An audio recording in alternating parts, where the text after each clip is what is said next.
Great, thanks very much. This is joint work with my colleague Anthony Zhang, and in this paper we study the interaction of competition and selection in consumer credit markets. And in particular, we study a surprising fact that for some segments of the market, okay, as basic motivation for what we're going to do, let me show you some preliminary graphical evidence. What this is showing is bin scatter plots of interest rates in bins of market concentration as measured by Herfindahl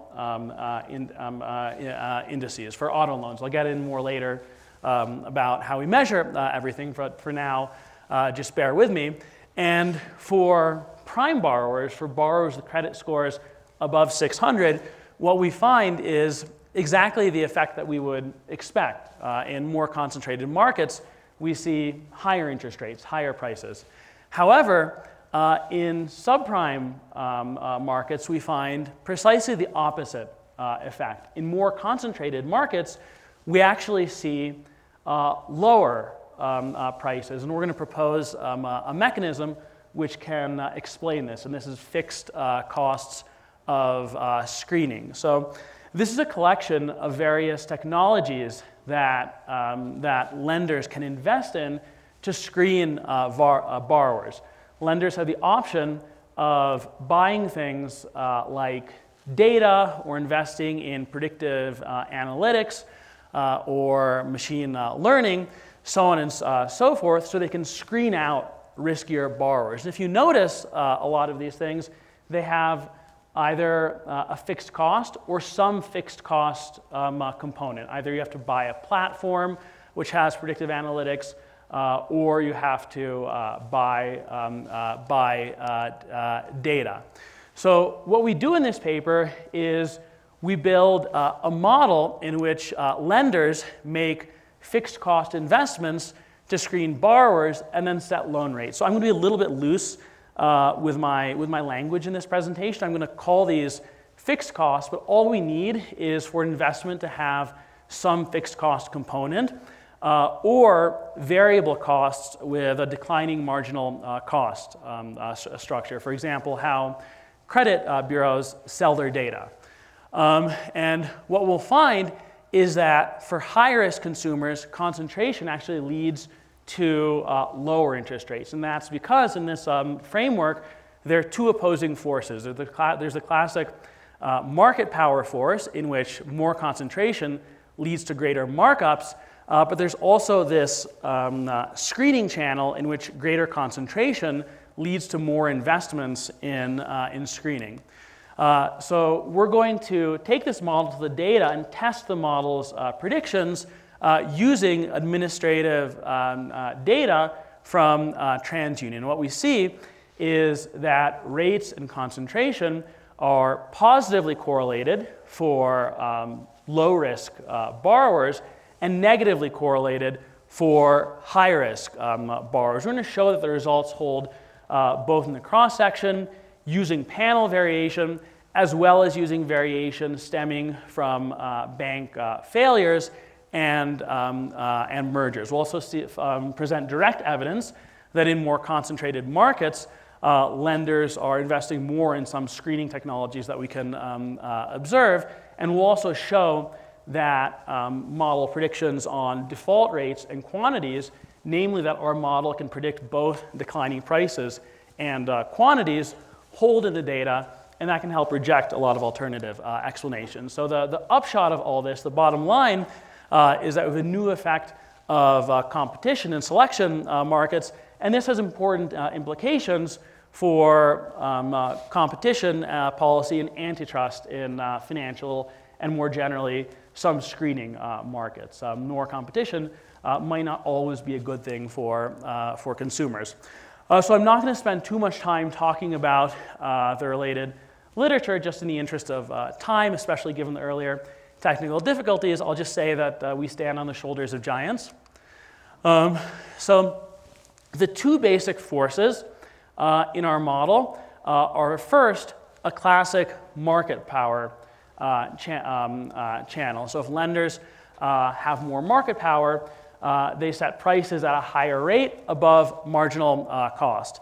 In addition to that, there's a screening channel in which lenders can make some fixed cost investment to identify and screen out borrowers more likely to default. So in more competitive markets, you have two countervailing forces. So one, markups over break-even prices are lower, but on the other hand, since lenders have lower market shares, they have a smaller incentive to make these fixed cost investments. And which effect dominates depends on the underlying riskiness of the population. If you have a population that is ex ante more likely to default, this second effect can dominate, so more competition can lead to higher interest rates. So I'll briefly go over the model. We have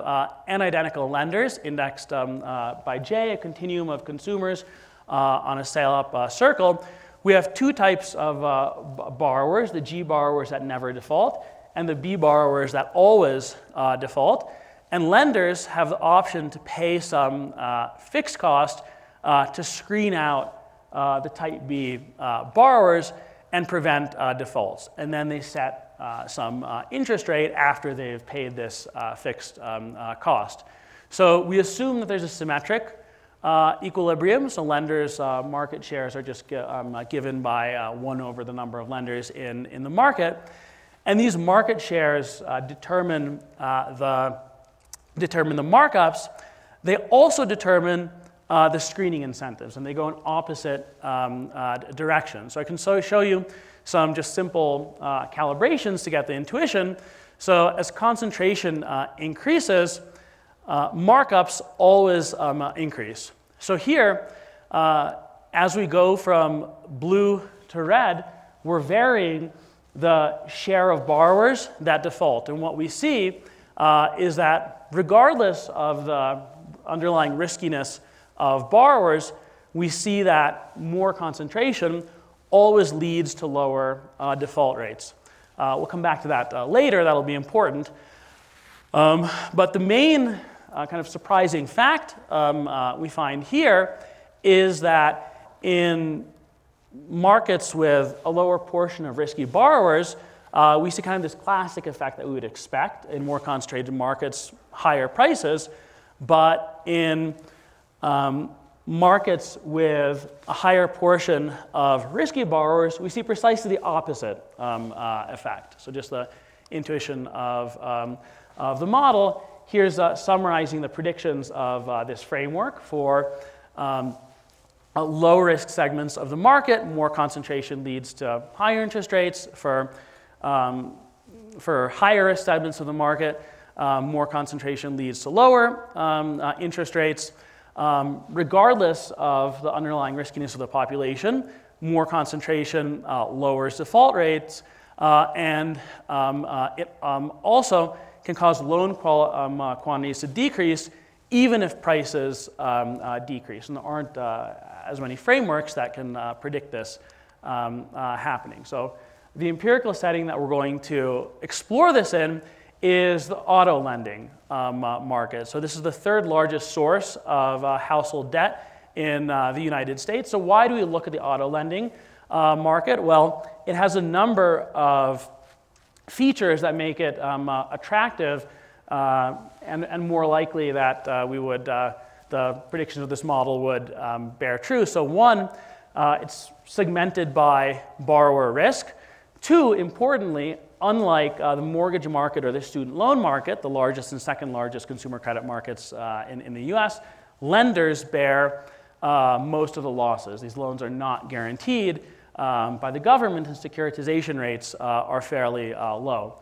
Also importantly, there are a number of screening investments that can be made, things like buying predictive analytics, investing in machine learning or AI, or GPS technology, and also nonlinear pricing of data, which can also generate the observed the forces in our model.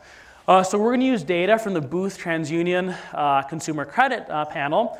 What this is it's a 10% sample, a panel that follow the same borrowers over time of all TransUnion records from 2009 to 2020. So we observe loan balances, payments, maturity. We can back out interest rates using a unit root solver. We can also observe lender IDs, allowing us to compute Herfindahl index, essentially the sum of squared market shares.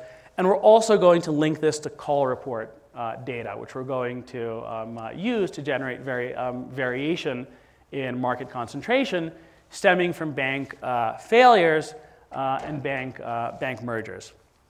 Okay, so here's the basic fact that I'm motivated with. So for subprime borrowers, we see this negative relationship between concentration and prices, and the opposite for prime borrowers. So I'll begin just running the regressions that IO economists tell us we should never run. I'm going to regress interest rates, prices on market concentration.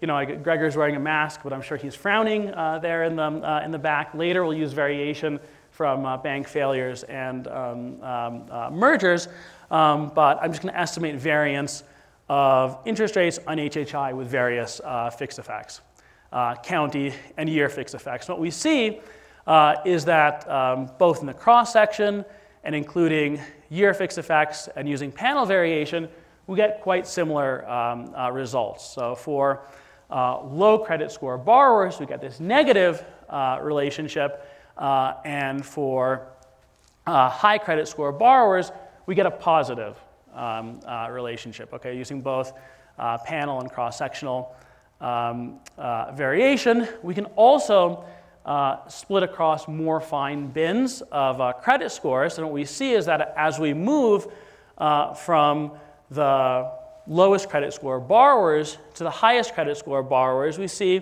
what I'll call a weakly monotonic pattern. We basically move from the most negative relationship to less negative and increasingly positive and larger estimates by and large, again consistent with our channel. So I'm going to use some some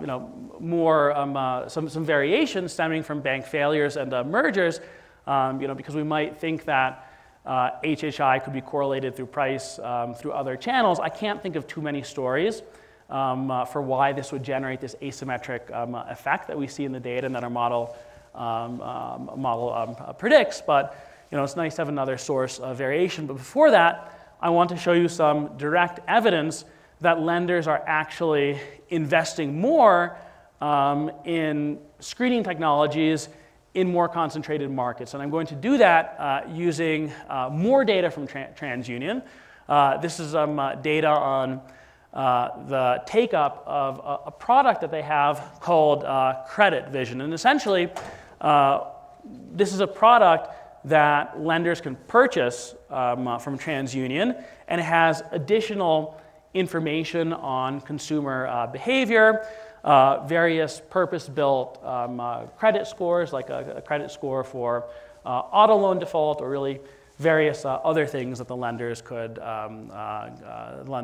want. So we only have this at the state level, but what we see is that at the state level, where there's more market concentration, we see more take-up of this product. So some direct evidence that there's more investment in screening technologies in more concentrated markets. Okay, so now let's move to this alternative source of variation.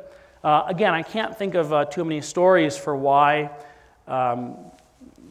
some bias would be causing this asymmetric pattern that's consistent with our channel.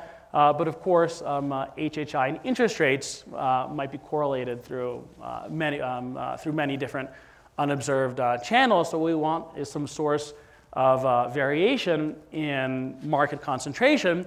And we'll get that using two sources. First, a cross-sectional instrument. We're going to use large bank failures in 2008 following Bouchak and Zhang, two of the best Booth students to come out in the past many years. And we'll also use data from bank mergers.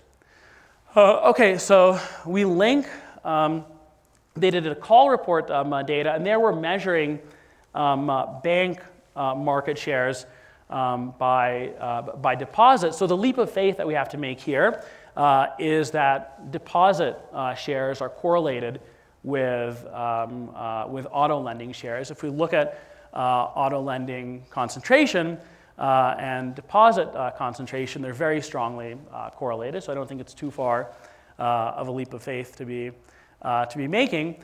So the first strategy that we use exploits bank failures. So we look at the three largest banks that failed during the 2008 crisis, Wachovia, WAMU, and Countrywide.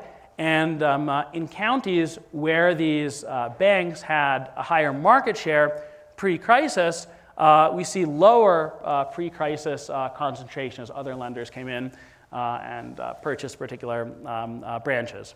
So we just use a standard two-stage least squares approach, instrumenting for HHI, using the share of these three lenders pre-2008 that failed.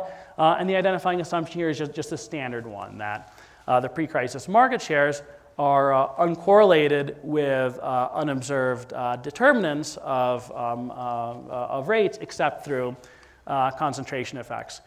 So what do we see? Again, we see this striking monotonic pattern. So what this is showing is the coefficients and standard errors from 2SLS estimates, here for the lowest credit score borrowers and moving to the highest credit score borrowers.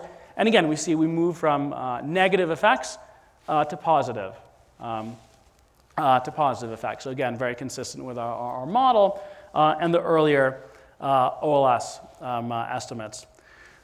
We use a second source of variation stemming from bank mergers. So here we look, we define an indicator as whether a county has more than 5% of its deposits affected by a merger in a time period, and look at indicators before and after a merger acquisition event. And what we see is first, there's a first stage. I mean, it's a little bit weaker than the other instrument, but at least we're using panel rather than cross-sectional variation. Following a merger acquisition, concentration increases. Okay, what happens to interest rates? So here we're looking at the reduced form because this instrument is a little bit underpowered relative to the failure. And what we see is that for low credit score borrowers, again, there's nothing prior to the merger. Following the merger, we see negative effects on prices. And we see a bit weaker and underpowered, but by and large we see positive effects following the merger for high credit score borrowers. So again, if we plot these reduced form estimates by credit score group, we see, again, this weakly monotonic pattern for the riskiest segment of the population. We see negative effects of concentration on prices, and we gradually move to positive effects, again, consistent with our framework. Now, we might be concerned about potential alternative explanations. So, to my knowledge, we're the first to document that these asymmetric effects can happen in practice. But other theories could predict at least an ambiguous relationship between interest rates and market concentration for some population. Here's a list of various theories and papers that study either the interaction of selection and competition or other potential channels through which competition could affect rates. And we have a number of predictions of our framework. So first, this asymmetric effect on rates. Second, the fact that default rates decline for both groups. And second, that loan quantities decline for both groups when there's more concentration. So our theory predicts all of these, and also that there will be more screening investments, which you see in practice. However, at least the other theories that we could think of, they don't predict all of these patterns. So let's turn to these other outcomes. We repeat our main analysis on delinquency rates, and by and large, we see consistent negative effects of concentration on delinquency rates. Again, consistent with our framework. If we turn to quantities, we also see consistent negative effects of concentration on quantities. And remember, I mean, we would expect this for the high credit score borrowers because prices are going up. But for the low credit score borrowers, we're seeing both prices fall and quantities decrease. I mean, so that's one thing that our theory predicts that a lot of other theories don't predict. And I think it's hard to come up with a framework that doesn't involve some kind of screening or credit rationing that leads to this prediction that we see in the data. We also split the sample by specialized and non-specialized auto lenders. We might be worried that some of this could be driven by dealer markups from captive auto lending. However, even for lenders that don't specialize in auto lending, we see very similar results. So that helps rule out some of these alternative hypotheses.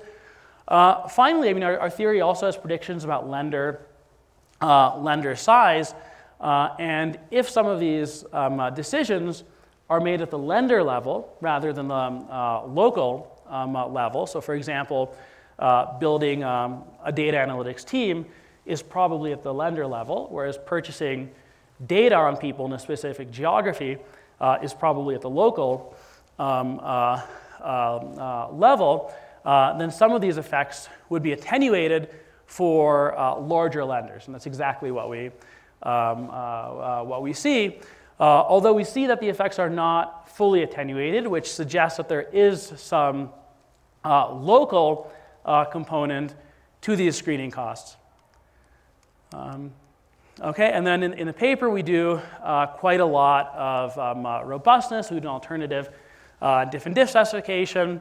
We do alternative weighing. We restrict to large and small counties. If you're worried about some of this being driven by size, we Windsorize, use alternative measures. I mean, if you're interested in that, you can go read the paper. I won't get into that in too much detail here because it's a little bit kind of boring and not core to the main message of the paper. But with that, I'll just wrap up. So thanks, everyone. In this paper, what we do is we present a new model of screening and price setting and a new channel through which competition can interact with screening and generate asymmetric effects of concentration on prices for low and high risk borrowers. So we take the predictions of our model to the data, and using administrative auto loan data, we do see that indeed in more concentrated markets, there are opposite relationships, effects on prices for low and high risk borrowers. And the results hold both using cross-sectional variation, panel variation, and using variations stemming from bank failures and mergers. And the upshot of all this is that we may need to rethink some of the effects of competition in credit markets and incorporate more heterogeneity between different types of borrowers. And with that, I'll turn the floor over to my discussant. All right, thanks very much.